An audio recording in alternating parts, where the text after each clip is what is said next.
Okay guys, so now we understand a little bit about the health and safety, we know a little bit about the type of metal that we're going to be using, and we know roughly how that process works. What we need to do now is to discover how we can manipulate this information in order to come up with the designs that we need to meet the brief that you've been given. So I've got 4 examples of products just here that I'm going to show you. I'm going to show you what the molds look like. I'll stop the video, do the casting, and then I'll make another video showing you what the end result looks like. You don't need to see me casting necessarily again, okay? So the first one I'm going to show you is this one just here. Now again, the same process again, we've got MDF back and front, and then we've got some acrylic in the middle. See if you can identify maybe some limitations with that particular design. That's quite a nice swirly one.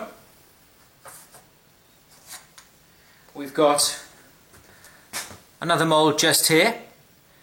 And you can see that I've added an extra bit of acrylic just on the inside there. I'm pointing to the end of the MDF.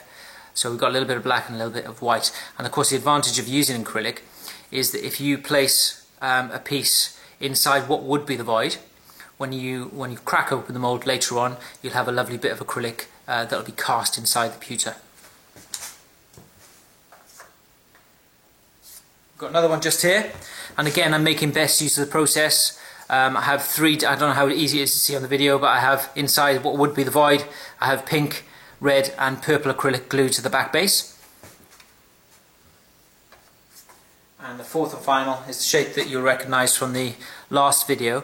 But because I haven't planned to put any acrylic inside the void, I've just opted to go with an MDF shape. Okay. Now the MDF actually works slightly better than acrylic if you don't need acrylic cast inside your pewter.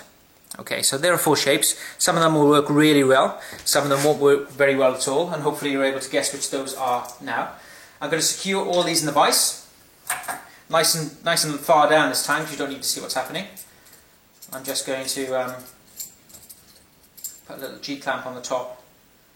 One last thing actually before I let you go is one thing I've forgotten to mention so far, is just on top of the MDF you can see that there are 2 semicircles cut out, one on each half, and if I put them together make a nice circle.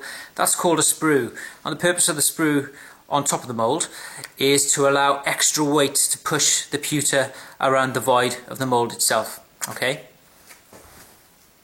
so I'm going to stop the video now. I'm going to do the casting, and then once everything has cooled to a handling temperature, I'll start the video again and you can see which ones have worked and which ones haven't worked. Okay?